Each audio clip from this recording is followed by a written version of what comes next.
সুপ্রিয় দর্শক, আমি ডক্টর রাজু আহমেদ আপনাদের সাথে। আসুন আজকে আমরা জেনে নেই যে মানব দেহে কিডনিতে পাথর কেন হয়। সর্বপ্রথমে যদি আমরা জানতে যাই যে মানব দেহে কিডনিতে পাথর কেন হয়, তাহলে আমাদেরকে প্রথমে বুঝতে হবে যে আমাদের কিডনি কিভাবে কাজ করে। আমাদের কিডনি আমাদের রক্ত পরিশুদ্ধ করে এবং অতিরিক্ত পানি ও বর্জ্য পদার্থকে প্রস্রাবের মাধ্যমে শরীর থেকে বের করে দেয়। আমাদের কিডনিতে পাথর তখনই হয় যখন আমাদের প্রস্রাবে পানি, লবণ ও খনিজ পদার্থের সঠিক ভারসাম্য বজায় থাকে না। যখন প্রস্রাবের মধ্যে থাকা কিছু পদার্থ একত্রিত হয়ে গাঢ় আকারে জমা হয়, তখনই আমাদের কিডনিতে পাথরের সৃষ্টি হয়। এই পাথরগুলি বিভিন্ন পদার্থের তৈরি হতে পারে, যেমন ক্যালসিয়াম অক্সালেট। এটি কিডনির পাথরের সবচেয়ে সাধারণ কারণ। এটি ক্যালসিয়াম এবং অক্সালেট নামক এক রাসায়নিক পদার্থের সংমিশ্রণে তৈরি হয়। অক্সালেট কিছু খাবারে পাওয়া যায়, তবে এটি আমাদের লিভারও সৃষ্টি হতে পারে। ইউরিক অ্যাসিড, এটি প্রস্রাবের মধ্যে থাকা বর্জ্য পদার্থ যা পিউরিন নামক এমন কিছু খাবার ভাঙার ফলে তৈরি হয়, যেমন মাংস, সামুদ্রিক খাবার, কিছু সবজি। অ্যাস্ট্রোবাইট, এটি একটি সাধারণ ধরনের কিডনির পাথর, সাধারণত মূত্রনলীর সংক্রমণের সাথে সম্পর্কিত। এই গাঁটগুলি তৈরি হওয়ার কারণ আসুন বন্ধুরা আমরা জেনে নিই যে কি কি কারণে আমাদের কিডনিতে পাথর হতে পারে। অতিরিক্ত মাত্রায় কিছু খাবার গ্রহণ, যেমন অক্সালেট সমৃদ্ধ খাবার, পালং শাক, বিট বেশি খাওয়া বা ক্যালসিয়াম সমৃদ্ধ খাবারের সাথে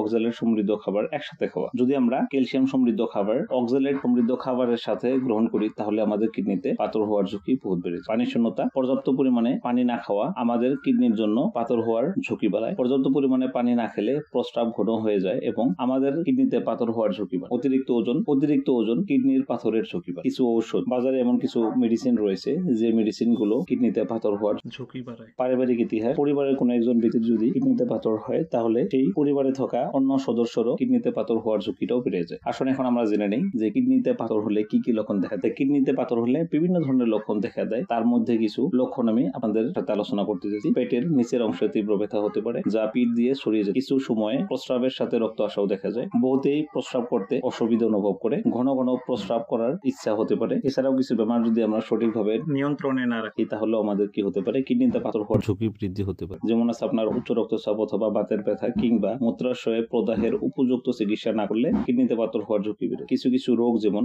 gastric bypass surgery, inflammatory bowel disease, chronic diarrhoea, hyperparathyroid, মূত্রনলীর সংক্রমণ ইত্যাদি কিডনির পাথর গঠনের ঝুঁকি বাড়িয়ে দিতে পারে। কিডনির পাথর সম্পর্কে সজাগ থাকুন, আপনি একটি সুস্থ জীবনযাপন করুন। ধন্যবাদ।